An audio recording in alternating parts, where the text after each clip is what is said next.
Yo. What's good? It's Pacman Gotti. Big Crim Dela in the motherfucking building. It's going all the way down. Dela in the building. Yeah. Nip. Now, you know what? I ain't even going. Man, the energy. Let me. Yo. What's cracking with it, man? What's up, my nigga? What's good? It's Pacman Gotti. It's Pacman Gotti in this motherfucker. Yeah, we got Big Crim Dela in this Big Crim in this motherfucking building. Y'all already know what it is. You dig. You ain't tell. Yeah, let's go. There we go. Yeah, I might have smoked a little too much weed this morning. Right, but you sound like you finna fall asleep on this one. Fuck, nah, I gotta come with the energy now. Fucking, yeah. I forgot what this 5. Yeah, it's damn. It is 5. Shit. Episode 5. We flowing through this shit. We flowing. Now, I love it. Yeah. I love it. Hopefully y'all loving it too, man. Hey, I personally, I'm just having a lot of fun with it. I like having a platform where we can come on and just talk about the shit we passionate about. We be talking on the phone an hour and a half, the same shit. Right. I'm having to stop. We on the phone earlier. I'm like, hold on. We just got. Yeah. Now, we'll talk about this later. Bro. I was asking him some shit. He's like, no, stop. Don't say another motherfucking word, nigga. Get your ass over here. Let's do a podcast. Yeah, nah, nigga. We gotta talk about this shit on No camera, more man. phone talk. We drop too much game on a phone. on a phone call when we talking back and forth. Right. We be motivating each other, but it's time to motivate the world with this shit. It's about time. We should have did that. Ben should have done it, man. And it's cool because what I love about us, we always want to be the top of the top, like with our quality and everything. So I think the quality looking good. Oh man, the quality. The combos are sounding good. Yeah, it's just feeling good. It's flowing. We literally just hopping on here and talking about the same shit we was gonna talk about on the phone. Yeah, we just pulling up. Yeah, turning the camera on and talking about this shit for y'all to see. You know, we really drop game. It's time for y'all to get this game too. Like, yeah, and we want to motivate motherfuckers. There's a lot of talent out here that needs just a little kickstart. A lot of talent, and there's a lot of entrepreneurs out here that need the kickstart of just getting started, whatever their idea is. Yeah. Not just music, not just real estate, but just whatever they're doing. Whatever you're doing. They could be an art, like a painter, yeah, tattoo artist, barber. Any type of business. Like, you could take this shit as a barber. Anything. This shit is cook. Any type of entrepreneur. It's really for anybody just trying to get better with anything in life. So we got people on the team that's taking this barber shit all the way. Shout out to your brother Uncle V. Oh yeah, we gonna have him on here. He gotta be on here. His shit is inspiring. He fucked us both up before. You know, but hey, he got me super fresh. Bro, one of the freshest cuts I've ever got. He only been cutting 3 years. He's giving me my best haircut I've ever had. I'm saying that on camera. Bishop gonna be like, nigga, nah. I know Drama gonna be mad too. Yeah. What's up with my haircut, nigga? Y'all good too. Y'all good. Look, but the reason I fucks with Veek so much is like being in LA is a tough one. And we'll get to Bishop too, because how he was doing his mobile barber in Miami was dope too. He was turning it up too. That was some staying down shit too. Yeah. I'll give him his flowers on that. He should have stayed down with that motherfucker, nigga. We on your ass, nigga. We on your ass, nigga. Yeah. He was on to some shit. He really was. It's all love, though. Yeah. If we on your ass about something, that means we love you. Yeah, we and we see believe more in out you. of you. Right? Yeah. It was with Veek, just being out in L.A., he's done some celebrity shit. Turn it up.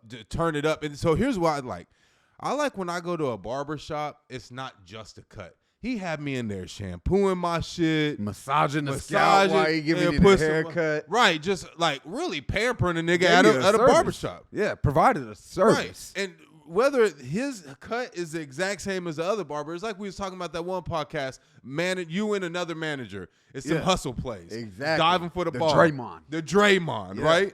And so that's what he brings to the shit. And like, I feel even better tipping him a bigger tip. Exactly. And it wasn't just because he was your brother. I was like, you've earned this extra $15, $20. Exactly. You know? Nigga, you just gave me a great cut. Feel really and a great good feeling while I was getting a cut. Pause, but still, you know. Right. So I feel like I can walk out the barbershop right into the club. Yeah, you was ready. I ain't got to go home and fix my shit a little bit. We went to the studio on some crisp shit, Crispy. you know. Yeah. Nigga had us so ready in the studio. Yeah. So big shout out to that. And then, you know, we got our homie Shaq. She did it with the cooking shit. Yeah. So like this, the reason I'm saying we got all this inner circle people. Is because it's not just real estate or music. It's whatever hustle. We done naming a barber. We seen it in our crew right now. A cook that's taking it there. She literally cooking for all the Chiefs exclusive. Not exclusive, all the Chiefs, but she's an exclusive chef, right, for the chief like players. Yeah, not all they of know them. her. There's a she solid over there, I bet 7 to 8 that she is private chef for, and at she their built house, that up making from the meals ground up. Like Trap Kitchen did. She used to have an apartment booming like a trap in Kansas City. I pull up, nigga, she got cars down the street waiting. She marking off plates. On the whiteboard the plates that sold, who picked their plate up, selling out. In Kansas City, I remember she started with that shit. That's dope. The Food Shack, check her out. Food Shack. Food so fire, too. Shout out Shack. Shout out Shack. This Thanksgiving, I made some mac and cheese, and I was like, this might fuck with her mac and cheese. Head. But then she posted her mac and cheese. Though. She posted hers, though. Because my shit, I was like, nigga, this ain't no one fucking with it was this. Good. I tried it, but it wasn't fucking with Shack. I just ain't tasted Shack. Oh, yeah. You was feeling yourself You want to know how I was feeling myself? You know when you find that person on YouTube that got that arm fat? Yeah. That arm fat say something to me. They whip. Nigga, they that whip. arm fat nigga. Yeah. I'm like, oh, this bitch, and she from the South. This black girl from the South with that accent. There's an accent. If you got the accent, the complexion for the connection, and the arm fat nigga, it's going the fuck down. You know it's about to be the best fucking food. Right. And so I took her recipe, and it was. Motherfuckers like, yo, this the best mac and cheese I ever tried, and I ain't even a cook. Yeah. So Shaq, I did come for you, but it's the bitch on YouTube fault. She had him. She had nigga. She had him so gassed up. What was the secret? There was a secret ingredient. What was it that I was like, what the fuck? Oh, it was an egg. I don't know if she put an egg in there. She was like, people don't be using the egg, but this gonna tie your shit together. You should have hit Shaq and got Shaqs, man. You would have really had him. I'll be seeing that she posted some shit. I'm like, yeah, I can just tell off of Snapchat your shit smacking. So man, shout out to Shaq. Shout out to Shaq. Shout out to V. Yeah, and all the hustlers that's doing it, no matter what your passion is, it's just doing it. Yeah, so you just can doing it, just anything. Blueface actually said something I was watching his interview with Funny Marco the other day, and he was like. Funny Marco was like, so you think you're good at a lot of things? And he said some shit. Blueface dropped some shit on him. He said, nah, you know what? I'm really not good at anything. I'm just good at trying. Ooh. I said, boy, that nigga, boy, he spitting, ain't he? That's a lot of game for Blueface, boy. Boy, he came through it, because usually he just be full of shit, and talking he looked shit. at the camera. He said, look, you don't got to be good at anything. All you got to do is try. Yeah. If you're willing to try, you can do anything. That holds so much weight, though, too, because you don't start out running marathons. You got to crawl. Right. You got to crawl. And then you just don't start running either. Then you got to stand up. Yeah. It'd be few and far in between kids that stand up and just start running. You know what I mean? But except my son. I feel like that nigga stood up and started sprinting.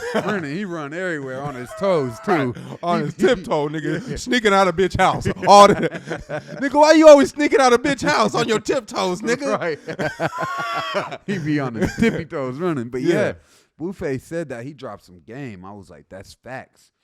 The key ingredient to doing anything is just trying. Yeah. Once you start trying, you can learn how to get better at it. And shit, Blueface was a test to that, because that nigga got better and better at making music as he kept going, too. Right. I heard a Blueface verse recently that was crazy. I was like, this cannot be Blueface. And it's Blueface. And it's Blueface. He just stayed in the studio. Because you was on Blueface when he first came out. I came across his page. He had 60,000 followers. He still had in his bio the 750 hook, $1,500 verse, phone number, text or call.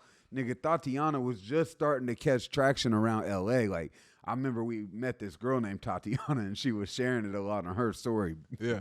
Duh, you know? Yeah. And I kept coming across, I'm like, this nigga if your name was Tatiana, that was your shit. That was your shit.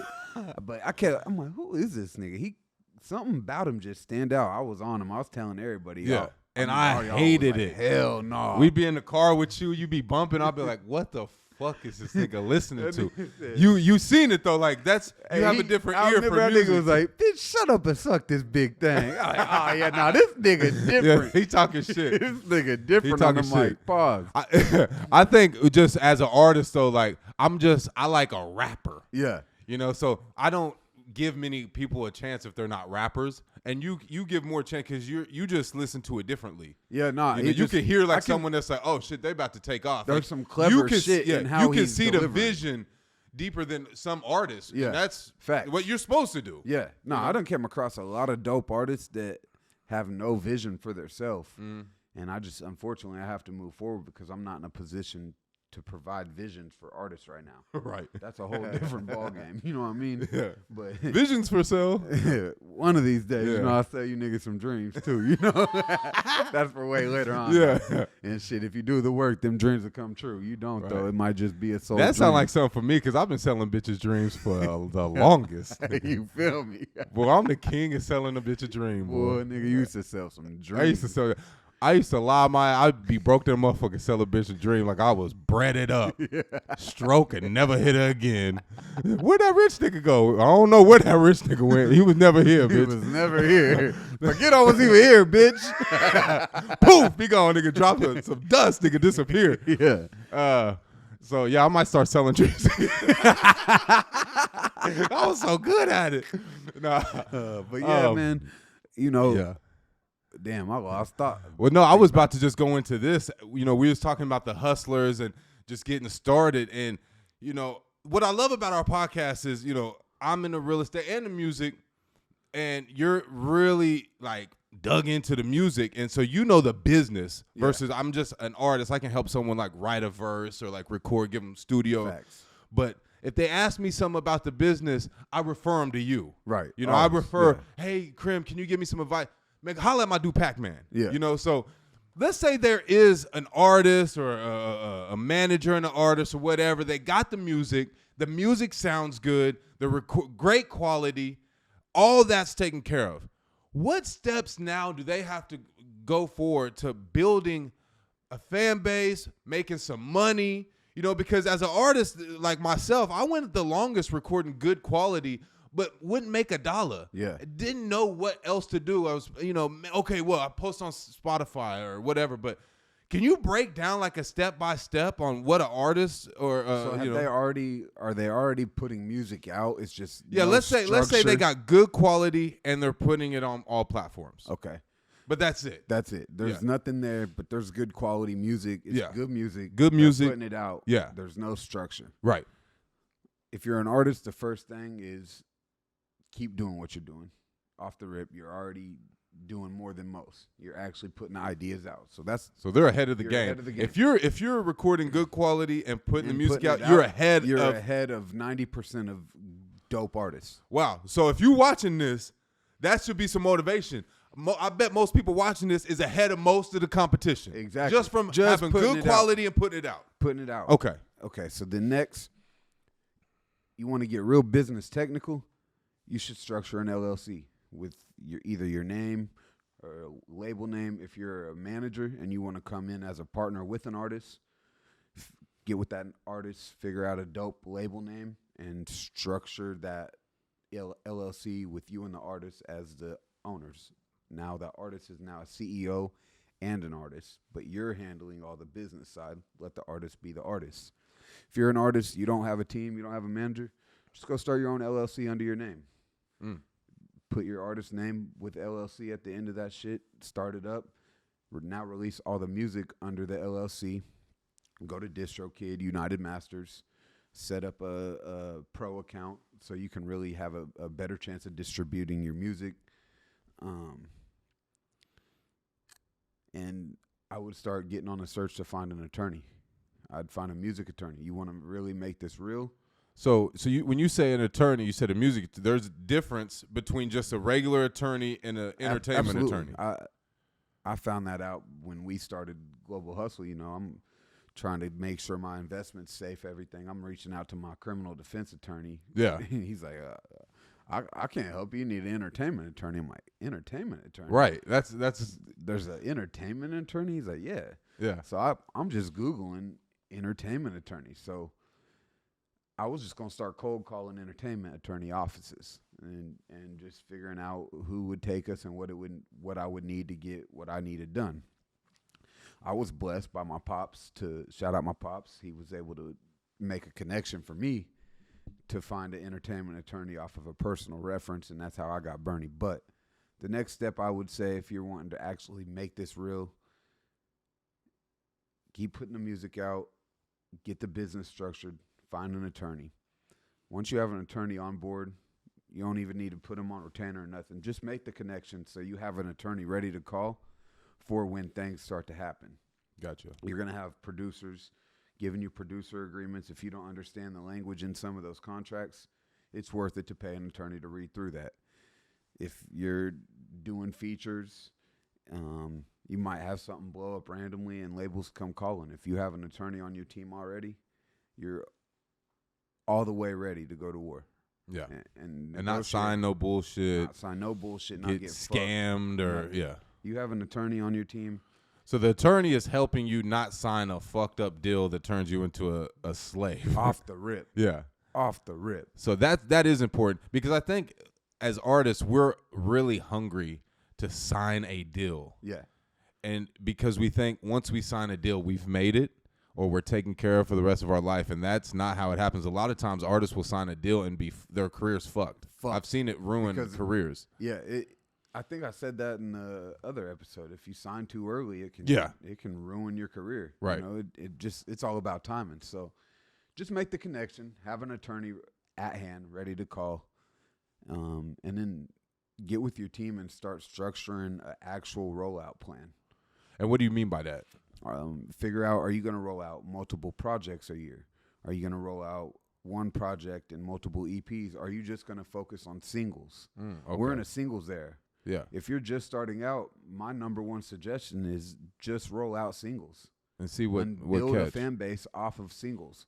You, especially if you're just playing with stuff and you don't all the way have your sound dialed in, but you make good music, put out singles. Figure out something that catches and then make 10 of those. And watch what happens. Figure out something that catches game. And watch what happens. You know, so roll out singles if you ask me. My first thing for a new artist is, okay, we're going to focus on singles. Let's not focus on trying to discover which one is the hit. We'll let the fans choose. Yeah. We'll put it out. We'll make content. We'll have one release a month, one every 3 weeks. Okay, now we have these release dates set. We'll put these in the system 3 to 4 months ahead. I'll start making dates. I'll get with my team and we'll have dates set up. Okay, this day I'm shooting music videos. This days I'm shooting content. This days we're chopping the content and editing it up. You roll this out consistently and do this for a year and you make good music, you're gonna have a fan base. Yeah. You will build a fan base.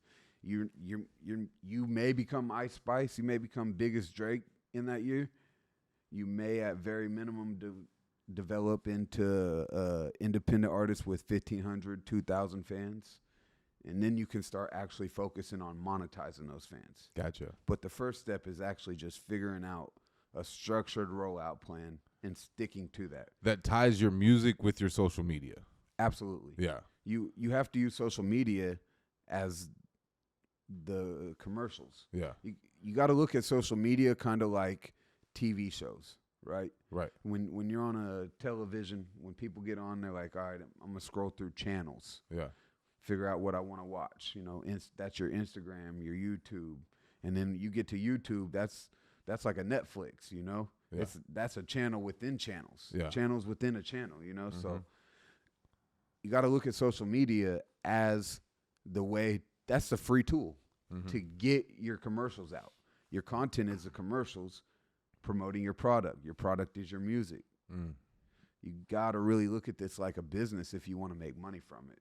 Gotcha. If you just want to make this passion projects and put it out, by all means, but you got to go get a 9-to-5 or something because how else you going to pay your bills? Right. And so where we're from, I see a lot of that and probably in a lot of other cities. It's not, I just can only speak on Wichita because that's where we're from, but there's a lot of people that put out good music, but there's no real structure to what they're putting out. And they've been putting out music for 5, 6, 7, 8, 10 years. And nothing's working. And they got 100 monthly listeners. Yeah. And it's not even that their music isn't good. It's just there's no structure nothing at all. There's no plan. There's no team. If their music's good and they've been putting good music out, there's lack of consistency somewhere. Somewhere, yeah. Because obviously, just with consistency at the very minimum, yeah, they would develop more listeners and fans. Yeah. So if you're sitting with 100 monthly listeners, you're sitting with literally 10 to 15 fans. You're lacking consistency in some department. Yeah. You might not lack consistency in rolling out music, but you lack consistency in promoting and marketing it. Right. Or maybe you're good at marketing it, but you just aren't rolling shit out. Not rolling shit out.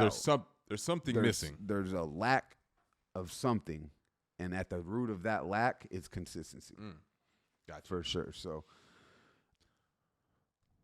I think, especially being in a singles era, like if you can crank out music, you should roll out a single every month, and you should roll out 30 pieces of content at minimum around that one single.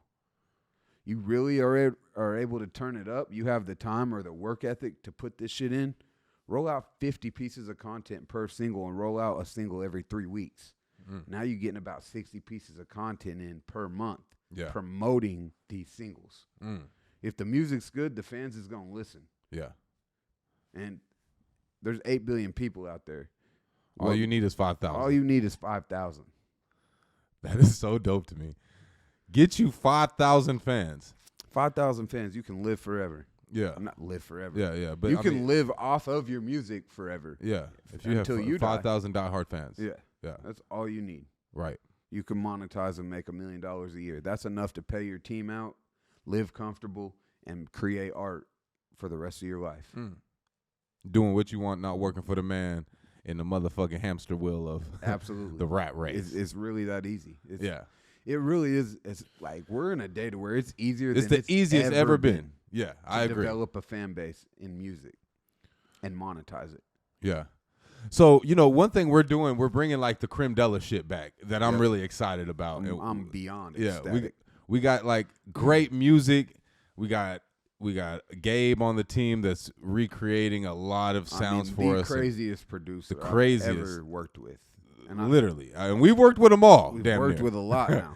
Yeah. And we ain't taking away from the Storches or Drummer Boys or nothing like that, but that's how good Gabe is. Yeah. So big shout out to Gabe. This is the second podcast we've shouted him out. And that's how good he is. We're so early in his career. Yeah. So if I were to say, okay, with what we have with my career, Crim Dela's, what would you recommend my plan be? And is it similar to what you just said? Do you think for what I have built and what I'm doing in the music, because you behind the scenes, you're part of the team. Yeah. You know the music I got. You kind of know everything about what's going on. Would you recommend the same role? This is kind of what you were asking me earlier, and I just wanted to get on camera and brainstorm this with you, to be honest. Yeah. I don't have the perfect structure or plan mapped out for you, to be honest, yet. But I think it's a matter of how serious do you want to dive in on the music side for 2024 is our first thing we got to figure out. Yeah. Once we're able to tackle that problem, then we can figure out the game plan for that. Right. So to answer that, I want to dive fully in without trying to book a whole bunch of shows out the gate. Okay, so you just want to release music, music and content. Focus on developing more fans. Yeah. I want to build, I want it to be where when we do hit the road, instead of, I think when we first was doing it, we were like, yo, let's hit the road and build a fan base.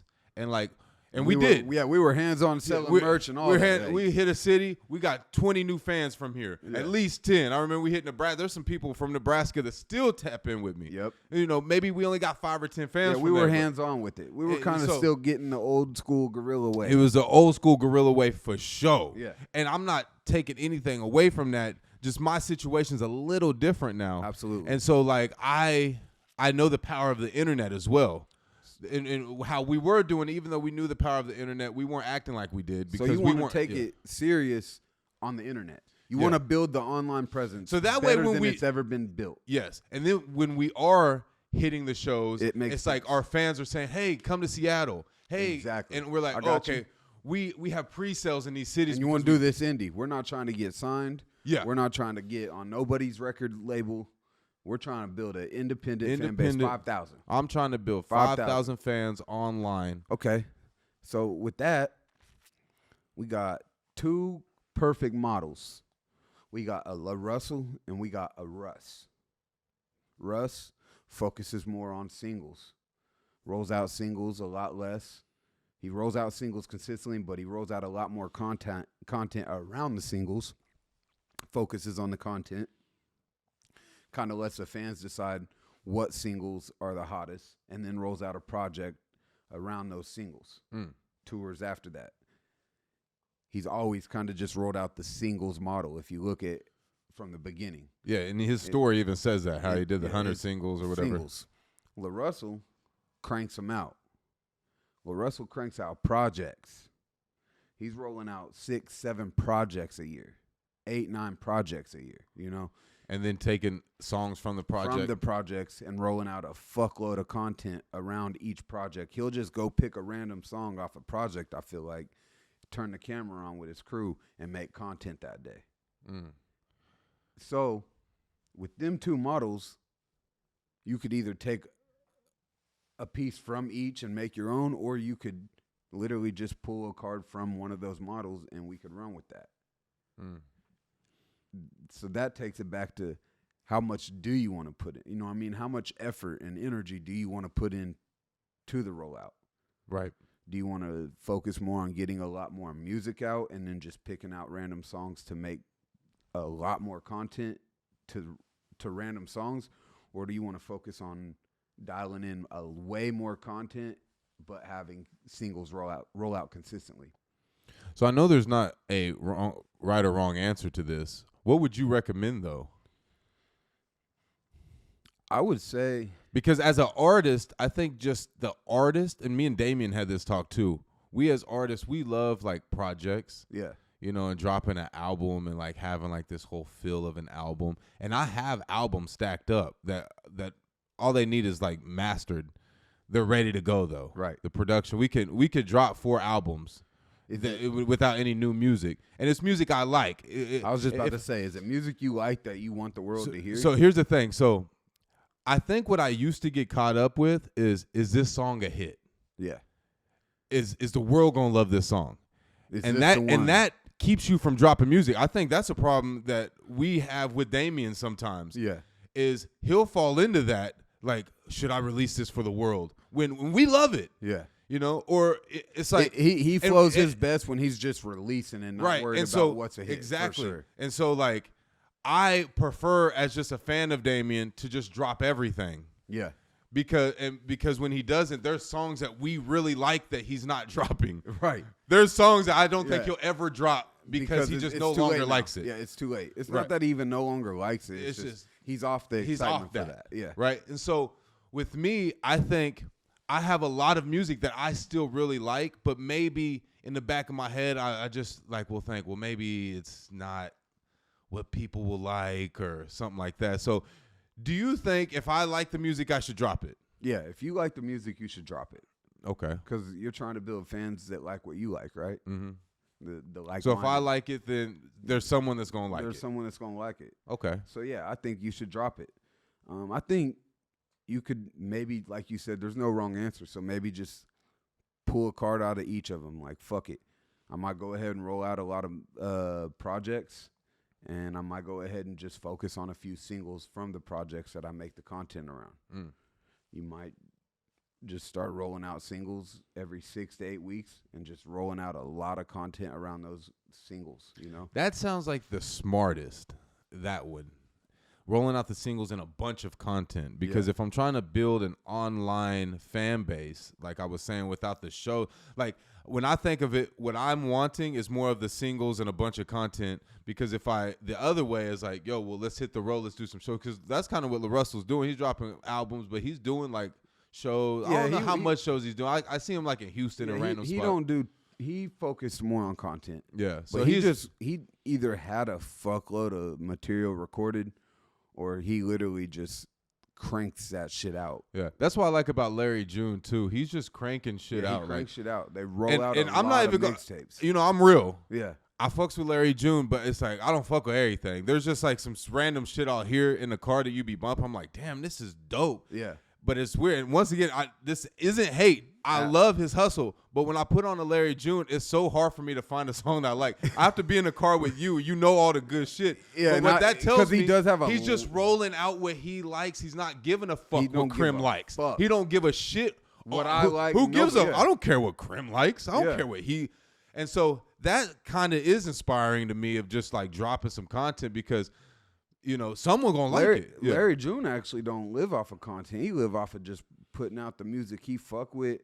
So that just goes even more. There's no right or wrong answer because he's killing it right now. Killing it. Larry June is just fucking putting out music he thinks is fucking dope. Yeah. That is resonating with the people that fuck with him. Yeah. Yeah, he's killing it. Damn. Okay. Man, so yeah, I like that. I like that a lot. So you gave me some game. I'm ready to make some motherfucking content right now. Me? Like, man, I say we just have fun with it. Let's not even put too much pressure on it. You know what I mean? Let's just roll out. Let's pick 3 singles, roll them out, and start playing with the content. I definitely want to roll out some of the new shit instead of digging into old shit first. I agree. Just hit them with some of this. This how Crim feeling. I agree. And then once we get the momentum, I was about to say you might catch momentum and just be in the studio cranking some shit out. Like, we're just gonna let that shit be digital dust right now. Yeah. Maybe go pick. You need 2 or 3 more songs to complete a project. You go picking it out of there, right? Throwing it in there, but. A lot of that shit was with old producers and shit. Yeah. It's a cheat code what we got now. No, Gabe. We was talking, me and Gabe this morning, and I have a song with this producer. It's a dope song, but it's not even no diss to the producer. Just the beat isn't like all the way there. But I fucks with the producer. Yeah. But I sent it to Gabe because Gabe's like, man, send me it. Because we were talking about what the song was about. He's like, yeah, send me that. Yeah. So I sent it over. It's a cool song, but I'm sending it over. I don't even give a fuck. I already know he finna take it all the way. Gabe about to do some shit to that motherfucker. He done tasted some Billboard, and it's he know it's really real. Yeah, he a different. Yeah, it's not just real no more. Bag. Yeah, different bag. So yeah, man, I'm really excited to get to rolling out music again and Global Hustle 2.0 back. Man, me too. I'm excited for it too. I'm finally back in that mode. Yeah, so. That last LA trip, man. That's what did it. It felt so right. Yeah, it was so right, and it's just like my happy spot. So my wife, her happy spot is the spa. Yeah, her ass was in that motherfucker today. Even her family talking shit. You go to spa every fucking week? She's like, yeah, I got a membership. Yeah, I'm like, this nigga got a membership to the spa. Yeah, but that's her happy spot. Yeah, that's like she come home all smiles. Yep. And shit. Like, I'll be at the spa. I need to go check who work at that motherfucking spa. If there's a chocolate nigga in there, I'm heated, boy. Well, this why you up here, bitch. You be seeing the massage. The niggas that do the massages. Oh, no, hey. Oh, you be be sick. You go in there and find out she been getting massaged by a nigga like that. Nigga, you give me a fucking headache, nigga. My shit instantly started hurt. I'm finna go whoop her ass. What? I wasn't even thinking about that. She do be coming home. I'm on my way home right now, nigga. I'm on your head now. Nah, I be sick. Them niggas be giving explicit massages. Explicit. Erotic. Erotic massages. Erotic massages to these females. That's crazy. Yeah. Dog. Boy. Oh, you man. might need to just go and pop in. Just I want to pop eyes on. See, I think she might be doing reverse psychology on me. She's always like, baby, you should come up here with me. I'm always like, nah. Yeah. I'm finna take her up on that next time. Hey, baby. And she get that look like, I'm coming, nigga. I'm up there with you, nigga. Yeah, take her up before this episode drop. Now, you know what I mean? I'm finna pull up. She came back home smiling, too tough today. Talking about you should come with me. Hey, I be in a spa though, for real though. Yeah. I'm not gonna lie. You feel so fresh and rejuvenated when you come out of a great spa. I will say when we first got together. We was kind of doing a long distance relationship, so every time we link up, it was like for a weekend, and so it was always something crazy planned. So we'd always have some kind of couple spa planned out because I just knew what my girl liked. Yeah. So I'm like, shit. Every time we link up, we'd go into some crazy spa. Yeah. So I used to do it with her, and I loved it. Yeah. Nah, the spa is different. It's crazy. So, but that's her happy spot. Just like when I'm in the studio, it's like I can't even explain. I'm just happy. Happy. It's like I don't care about anything else in the world. It's just happiness. I'm with my boys. Yeah, it's like better than the club. You know, some people go to the club and they in their happy spot. Yeah. They get a table and they happy. I can't even knock them. We can bring the club to the studio. We be in the studio. I it's so love much the studio, fun. bro. Like, there's something about just calling some good food. Yeah. A nice little bottle. Yeah. And some backwoods with a fire producer in a dope ass studio setting. That is like literally. It doesn't get better. I could live doing that every night. Yeah. And never be like this getting old. Exactly. If that could be what took care of our life financially, and it can be. You know, that's it should be. It should be. It will be. It will be. Yeah, we're gonna work it. Yeah. You know, we're gonna stay down till that bitch come up. We'll stay down till we come up. You know? I mean, shit, this music journey is a true testament to staying down because, like, what Nipsey said one time, he's like, I don't have no secret recipe. The only thing that I did was I didn't quit. I went through every emotion. I was happy. I was sad. I wanted to quit. I hated the music. I was excited about what was happening. I was depressed, but I just didn't quit. I may have took a break. He said he even took breaks. Yep. But he didn't quit. Didn't quit. That's the beauty of this. And shit. then he dropped Victory Lap. Yeah. You know, and if you listen to Victory music. We were saying this before he passed. This isn't just all like, you know, people became Kobe fans when he passed. No. But I was a Kobe fan when he was alive. I appreciated it. Yep. I appreciate LeBron James. It's not going to take LeBron dying for me to appreciate him. Was one of those. We appreciated Victory Lap before Nipsey died. Yeah. Like, and then it made it. I mean, his death did take it, you know. It just you to another level, like way globally. More, but that just tell you something. He literally dropped such a timeless classic album. Yeah. That album could never get old. Never. Anytime it comes on, like, he lives forever because of that album. What an album. And everything else he left he did a lot. He did a lot of dope shit. He was a vessel. Yeah. He was a real vessel. Yeah. And it was dope to be able to witness and see that whole thing and to live in a time to where we can go back and look because it was all documented from the beginning to the end, unfortunately. Yeah. And now thereafter too. Like, they're keeping it at Marathon. They're keeping the Nipsey Hussle name, the brand, the vision alive. Yeah. 100%. As they should. And it's a beautiful thing to see. Yeah. You know, sometimes I see clips with Black Sam in there, and I'm like, damn, him and Nip so much alike. Yeah. It's crazy. Yeah. Sometimes you be thinking like, damn, is that Nip? Nah, nigga, that's his brother. They should have been twins. Right. But yeah, big shout out to Nipsey Hussle, the whole crew. Man, big shout out to the Marathon. We actually, Global Hustle was inspired from Nipsey Global Hussle. That's why Hustle. That's with why the two Hustle. S's. Yeah, that's the two S's. Yeah. This is when he was alive, mind you. Yeah, we started Global Hustle in 2017 in January. Came up with it in early 2016. Yeah, inspired by Nipsey Hussle and his Hussle. independent grind and what he took it to. Absolutely. We loved everything about what Nipsey Hussle did. Yep. And so when we came up with Global Hustle, we just was like, well, we should spell it the same way as Nipsey. Yeah. Like, it was too much inspiration. Too much. So that's why it's spelled like that, if anyone's wondering. Big shout out to Nip. Wondered. Yeah. It's on camera now. Yeah. Y'all know why now. Yeah. R.I.P. Global. Nipsey Hussle, yeah. And Steve will actually attest to this. When we first linked with Steve, it was 2018. Nip's still alive. Victory Lap had just dropped. Steve's like, if you could work with anyone in the industry, who would you guys want on a feature? We was like, shit, Nip. Yeah. We want Nip, nigga. You used to manage that nigga. What's up? Yeah. He like, shit. We gonna have to wait a while on that. Everybody want Nip right now. Yeah. You know, be patient. That shit's that'll come eventually. He can attest to that. Real shit. He asked us if we could work with anyone. Who would it be? We said Nip. I think I said J. Cole too, but yeah, J. Cole, I got something for you too. Yeah. I got some. I wrote a second verse to it, but I want J. Cole on it so bad. That where the money? What gave it to the beat? If J. Cole come on the second wreck that shit. I'm telling you, say a record. Bruh, J. Cole, nigga, I got one for you, dog. J. Cole crazy. Yeah, I like old J. Cole.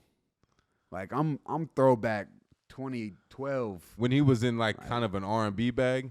It was more like a hip hop R&B artist bag. Yeah, I would say that. Like he did. I fucks with the whole journey of J. Cole. Yeah, same. He's a real rapper. Actually, I take that back because he's really just every couple years he drop one of them ones. Yeah, he reminds me of the way Fat Joe, but he's more consistent as far as dropping in a smaller time frame and just coming back with one. But Fat Joe always come with one. Fat Joe. He always drop one. He just come with one, and then he'll go away for a while, and then it just pop up, and he'll just have another one. I was so surprised when he came back with All the Way Up. And took it because you would have thought he was done. Yeah. And then he dropped one of the most. In his 40s. I mean, bro, that song is like the biggest record of his career, I feel like. I mean, it's up there. It's up there. I don't think it topped Lean Back. Yeah, it's not the biggest, but it's up for him to drop something that's even comparable to his 20 heyday. years. I think that there's almost a 20-year, maybe like a 15-year difference from Lean Back to All the Way Up. Man, nothing can stop me. I'm all the way up. Yo, such a good song, bro. And then how he just popped back up on their ass with the podcast and the show. And Brand, yesterday's price is not today's price. Yeah. Like, yo, Fat Joe is a legend. He always pop up with one. Yeah. Super influential. Yeah. Super influential. Fat Gotta Joe. give him his Shout out Fat Joe. Facts. Yeah. Yeah, man.